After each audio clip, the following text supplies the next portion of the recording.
the same bodily reaction to a very large extent as when the fear was a bear coming at you, ready to attack you. So that happens, and that is a significant aspect of why it behooves us to pay attention to what's going on internally. What is happening with us? We don't want to have that cortisol long term. It has detrimental physical effects on us. And the great part is we have the capacity from a mental health perspective to calm that part of our system down. But we have to look at what is our internal belief? What is our internal attitude about change?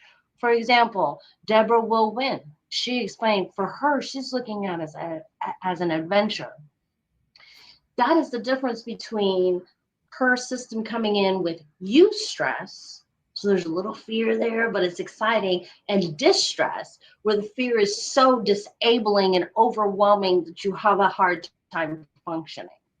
Very distinct difference.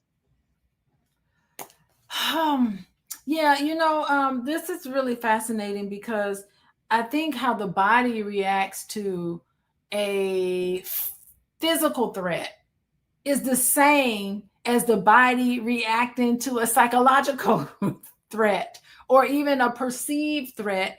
No bear is trying to attack me, but my body is behaving as if a bear is trying to attack me. Like, it's so fascinating. And a lot of times there is no bear attacking me. It's me attached to something that happened in the past. It's me and sometimes it's disoriented because I don't even know why I'm overreacting to this change. Why can't I be more like Deborah over here? Why does change just always work in me that is just like so frightening? I mean, that's the thing. It just conjures up the fact that maybe change represented to me something where I felt like I was losing control. Nobody wants to lose control. Nobody wants to know, oh my goodness, everything is disorienting. So I think that's like really kind of interesting. And I think it may be connected to the fact that at one point we were all very helpless. Think about children. Children are helpless individuals. Children are in control of nothing. They don't even control when they wake up in the morning most of the time. They don't control when they go to bed. They are not in control a lot of times. Sometimes I remember like children don't even know when it's time to sit down and eat dinner. It's because there's some adult that's telling them. And if not being in control is coupled with feelings of satisfaction, then you're going to be probably easier with change. But not being in control is coupled with danger.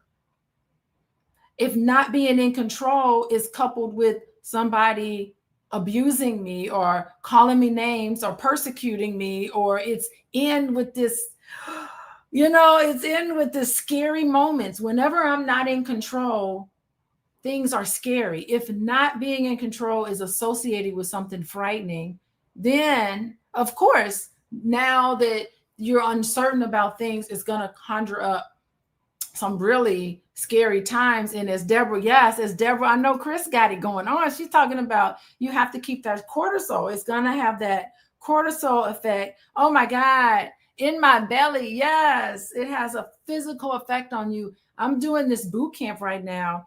And the boot camp, Chris, I gotta tell you about my boot camp. That's another thing. You go and you get your body scan. Girl, Deborah, got to get your body scan. It tells you how much visceral fat is on your body.